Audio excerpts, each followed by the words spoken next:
Hi, this is Dan Heisman, and we're continuing with our series of YouTube videos to help you improve your chess game. The topic for today's video is exact versus inexact endgames.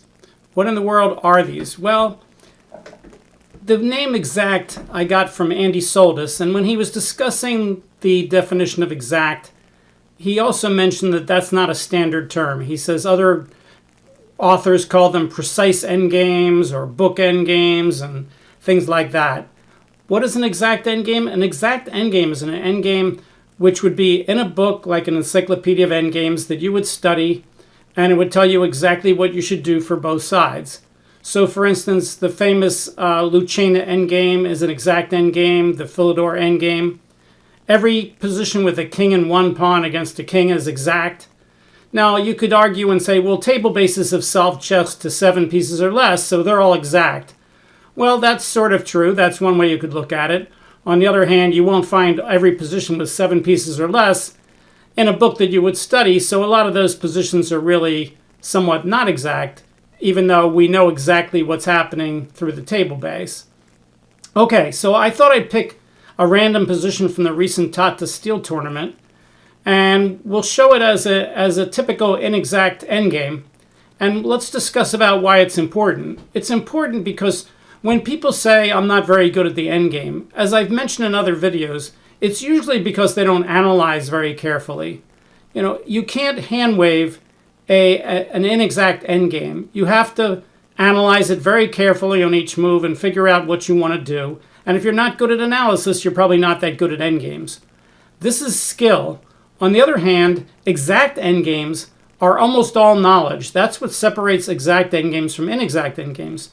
But when I go over endgames with my students, 95% of the positions they reach, at least initially, are inexact endgames.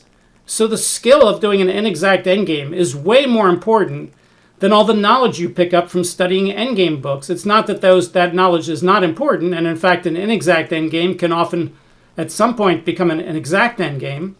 But in order to get there, and in order to play well to get there, you have to know how to analyze and evaluate, and take your time and play slow enough time controls that when you get to the end game, you have time to analyze and evaluate. Because if you're playing like a 10-5 game online or something fast like that, and you get to the end game, you probably only have a minute or two left, and it's not going to be very much in your knowledge to try to play these kind of inexact end games. So I picked out the game kind of randomly between Grandmaster Anton Gihar and Grandmaster Tari, and they reached this position. Each side has a rook, a bishop, and 4 pawns. The bishops are opposite color, and the pawns are not very symmetric. White has 3 connected pass pawns on the king side. Black has a 4 on 1 on the queen side, so white's pawns are a little bit better. So black's the one who's trying to draw. Let's see what happens in this inexact endgame. Black has to calculate very carefully to not let these white pawns come rolling up the board. It's black's turn. Black plays a4.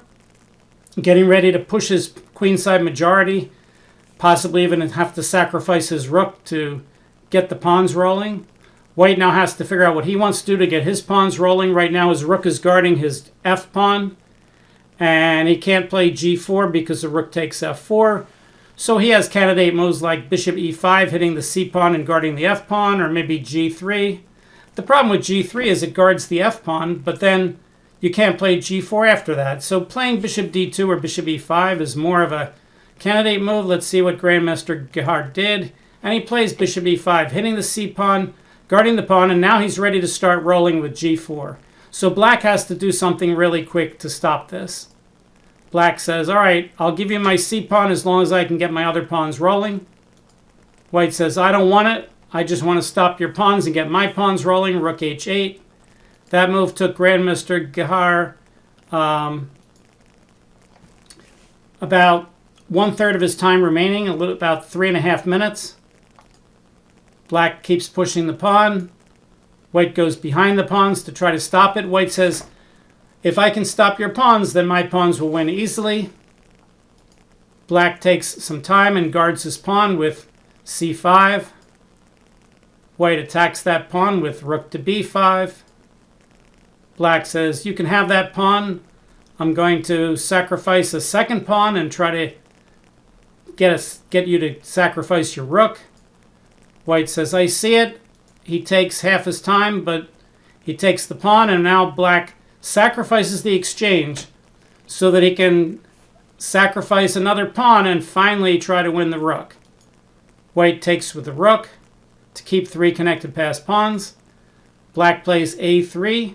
He took no time for that, basically. Well, he took his 30-second increment. These games are being relayed on ICC, so those might not be the actual times. White takes the pawn since black's threatening to take. Black pushes, and now white's going to have to sacrifice his rook for the queening pawn. Rook to b5. Queen. Rook takes. Bishop takes. Now white has a passed a pawn and 3 pawns. We're getting a little closer to an exact position, but not yet. So white brings his king over to try to stop this pawn from queening. Black says, I'll stop your pawn with my bishop. White gets his pawns rolling with g4. Black gets his pawn rolling. White brings his king over. Black brings his king toward the middle. White attacks the bishop. Bishop blocks the a pawn. H pawn gets rolling. Black attacks the g pawn. White says, I'll play f5 and stop it. Bishop a4, king e3, c4, king f4, getting ready to play f5 check now that the pawn's guarded. c3, white has a choice. He can check and then come back, or he can just come back right away. He checks first. Black goes back. White comes up. Black pushes the pawn. White stops him. Now we're getting closer to an exact endgame, because you can look in endgame books and see, can a king stop 3 connected passed pawns if he has infinite tempos with another piece? So we're actually getting close to an exact endgame here. And this, of course, is a position that Stockfish should be able to play perfectly at this point. So black says, I'm just going to do nothing and stop your pawns. White pushes the h pawn. Black says, my king is perfectly placed. I'm going to move my bishop.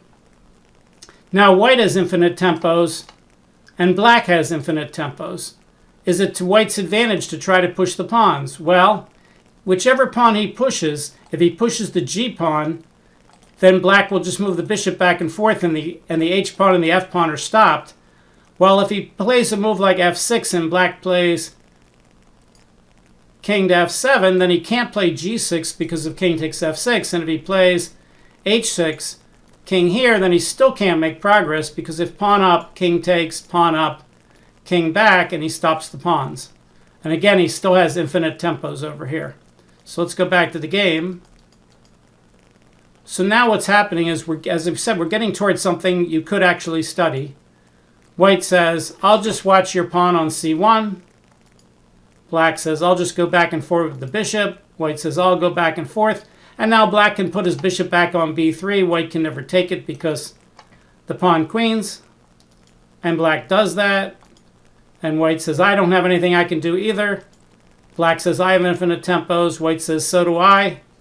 And they agree to a draw.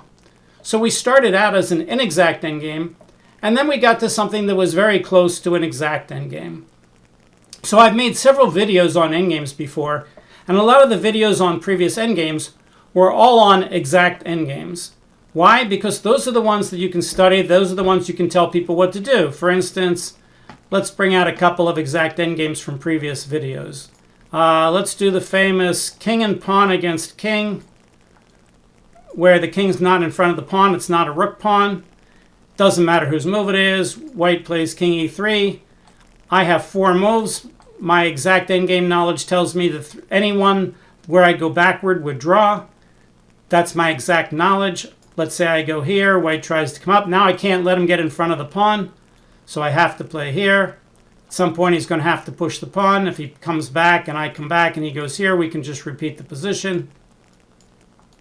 So eventually he'll push the pawn, and again I have 4 moves for black. 3 of them draw.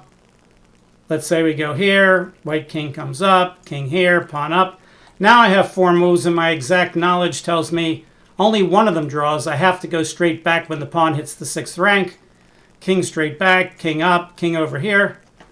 And some people call that the opposition for black. That's okay, you can call it the opposition.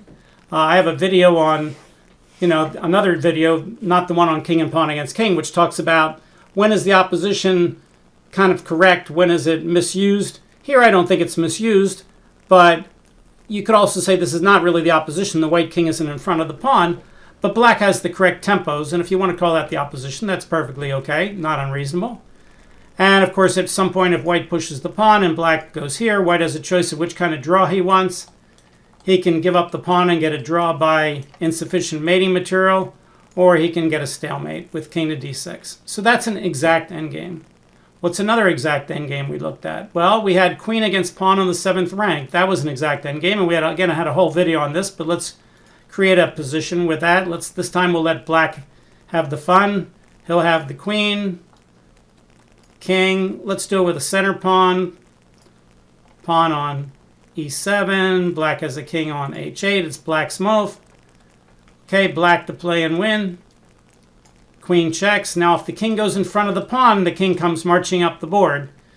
So the best move for white is to play king to g7. And now black has to know not to keep checking. If he keeps checking forever, it'll be a draw. So the right move is to play queen to e6. Now he's threatening to take the pawn. The only way to save it is king to f8. And now queen checks. And if white goes king to g8, queen takes e7 is not stalemate, so black would win. So white has to guard the pawn with king to e8. Black now starts bringing the king up every time the white king goes in front of the pawn. The white king goes over to d7. And now we have a 4-step process to repeat that idea. First, you pin the pawn with queen f7. He guards the pawn with king d8. Queen d5 check. And here's that move again, king c7 we saw on the other side with king g7. And now you don't check, you go in front of the pawn. Queen e6. King d6, queen d6 check. Has to go in front of the pawn. The king keeps coming up. And now we just keep repeating that 4-step process. Pin, diagonally with check. If he wants to make a different move, he can. We're still going to play this square, hitting the pawn and the king. He has to go here, whether he was here or not. Queen f6 check, king in the way, king comes up, king comes out, you pin, he comes back, diagonal with a check. He comes out, you come in front, he goes there, you check, he goes there, king comes up. King plays here. Now we don't need to do the 4 steps anymore because the king is right, the queen is right there, so we can just play queen f6 check. He has to guard the pawn, king g8, queen takes d7 is not stalemate. And now we can come up, he comes over here, we check. He goes here, and now I could chase him back toward my king, queen a7. King here, and now I have 1, 2 checkmate in ones. Queen to b8 checkmate. So those are exact endgames. But as I said, most positions that my students get to, when they get to the endgames, are not these exact endgames where you know exactly what to do. These are endgames where we saw with the Tari game that it's not a position you could find in a book. All right, let's go back to the Tata tournament, and let's see if we can find another inexact endgame. I haven't done this before the video, so bear with me here. We'll do library, Tata 21. Okay, it's already open. Let's look at the library. Okay, let's grab another draw. We know Carlsen likes endgames. Here he drew with Donchenko. Let's look at game number 32. Examine Tata 21% 32. Okay, so let's go forward like 70 moves, get to move 35, see what we get. All right, we're starting to get toward an endgame. It's a 2-rook and knight against 2-rook and bishop. Each side has 6 pawns. Well, this is clearly not a book position. You could look through every endgame book that's ever been printed, and I'm sure you're not going to find this position, at least until they write a future endgame book on practical chess endings that includes Carlsen Donchenko. So this is not an exact position. Let's see if they head toward an exact position by looking and seeing what Carlsen and Donchenko do. And right now, Carlsen has 23 minutes left. Donchenko only has 4, so Carlsen's certainly going to be pressing here for some advantage. Let's see what Stockfish says is the evaluation of the position. Stockfish says Carlsen is up about 0.9. So now it's dropped a little bit, but it's still, Carlsen is much better. So Carlsen has more time, he's the better player, and he has an advantage. So he's certainly going to be trying to win. He's got 200 rating points on Danchenko. He's got the better position. He's got more time. It's his move. Let's see what he does. He plays b4. Danchenko plays rook c6. Now, if white tries to win the d-pawn, black can win the c-pawn. So white just comes back and guards the c-pawn. And black attacks it a second time. So Carlsen plays rook a1. Again, to figure out these moves, you're not working on knowledge here. You're working on mostly analysis. You're looking at the checks, captures, and threats for both sides. You're looking at where the strengths and weaknesses are, or as Jeremy Silman would say, the imbalances. You're trying to take advantage of places where you have imbalances in your favor. Danchenko plays rook c4. Okay, that's maybe a move that an amateur wouldn't look at because the knight can take the rook. But if he does, that's a mistake because he would win the exchange, and on the next move he would lose a rook. So he's not going to take the rook. But right now, black's threatening the e-pawn twice. So let's see what Carlsen does. He just plays rook to a2.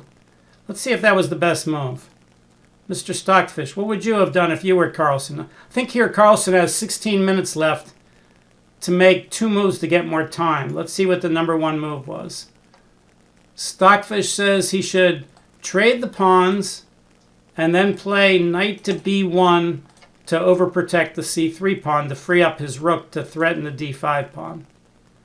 Okay, instead, Carlsen plays rook a2, and Stockfish says, you lost a lot of your advantage there.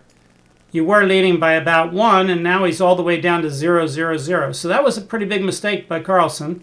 Not that I can do any better, of course, but I have this 3,500 level Stockfish 12 helping me out here. Okay, so we'll make the diagram back to its normal size. So Carlsen realized that it was a critical move. He took half his time for that move. He just didn't find the right idea. So he plays rook a2. Black plays a5 to try to dissolve his isolated pawn.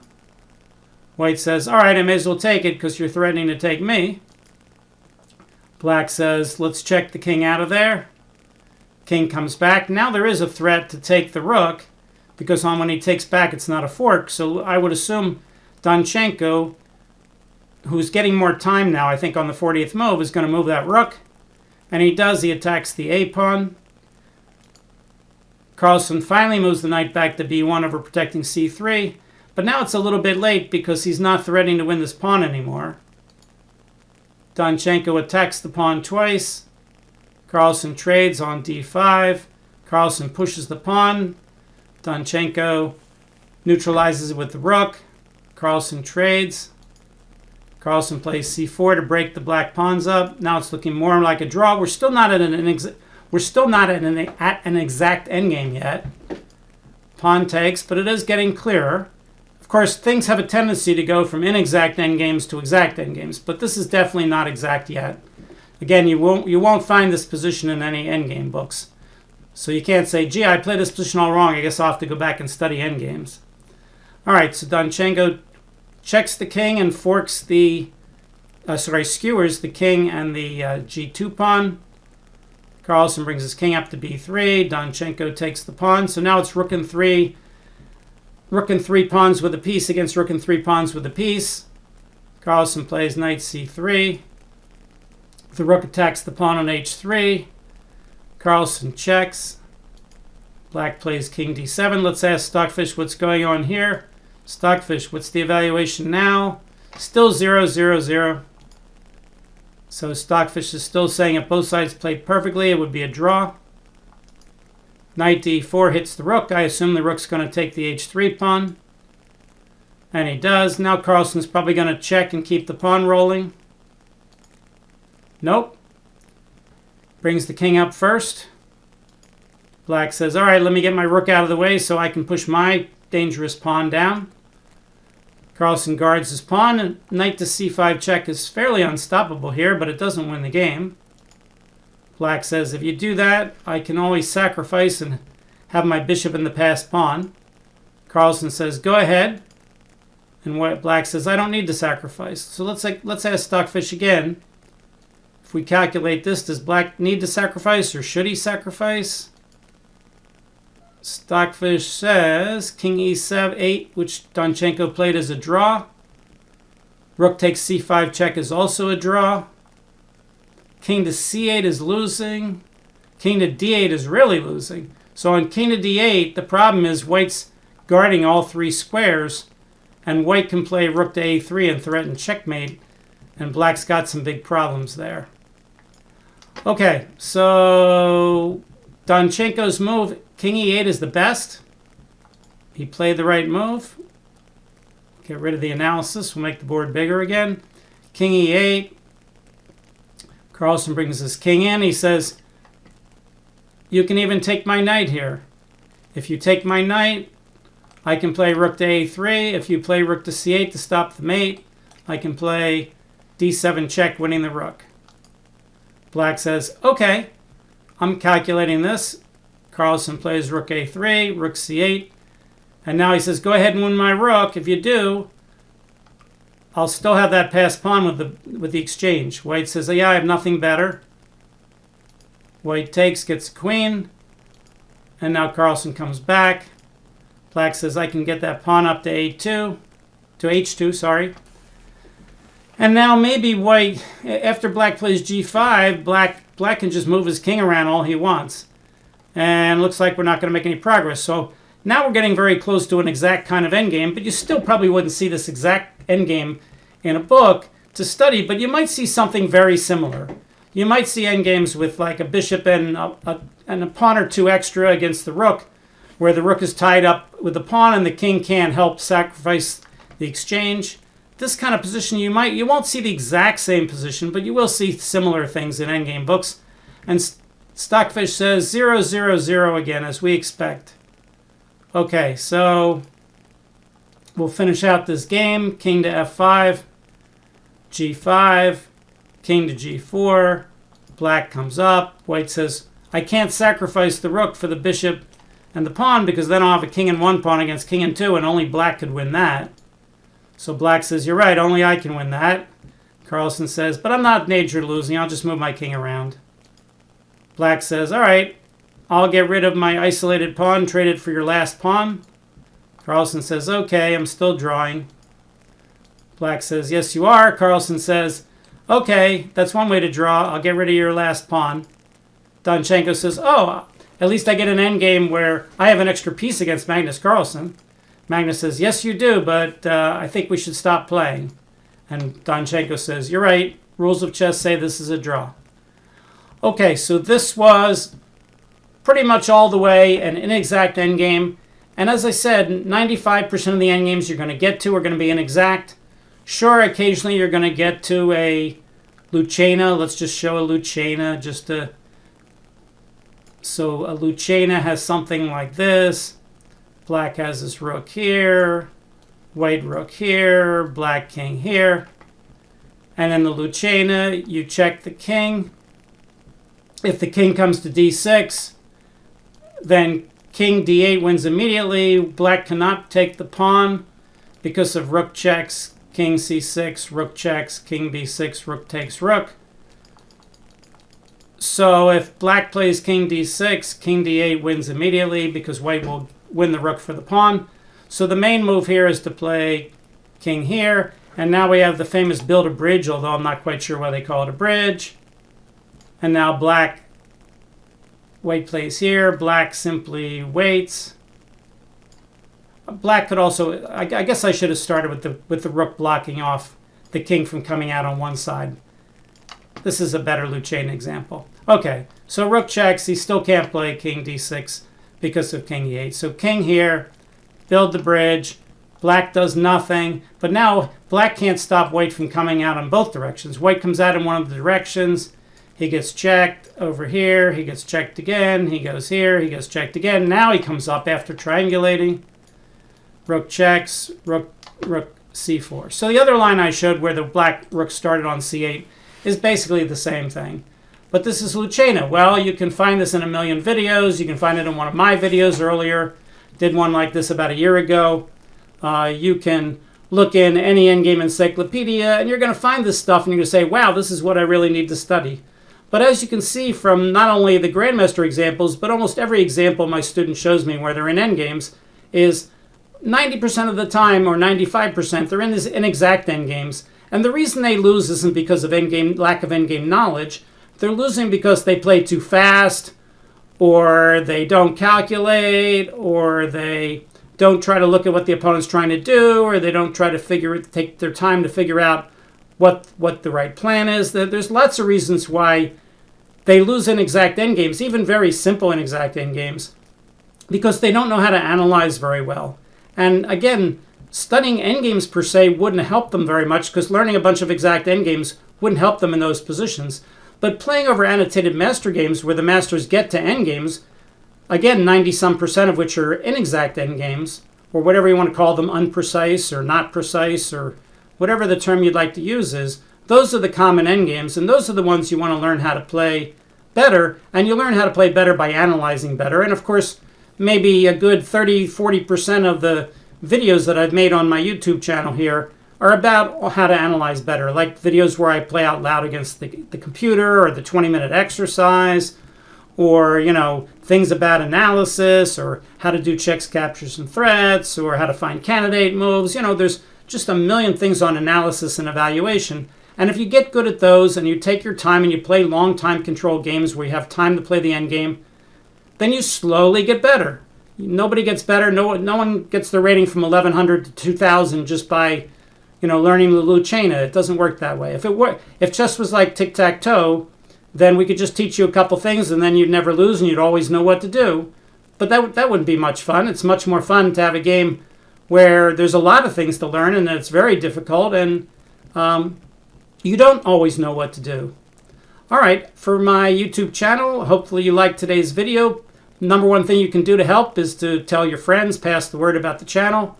You could also subscribe to the channel, and you could like this video. Thanks a lot. We'll see you next time. Bye.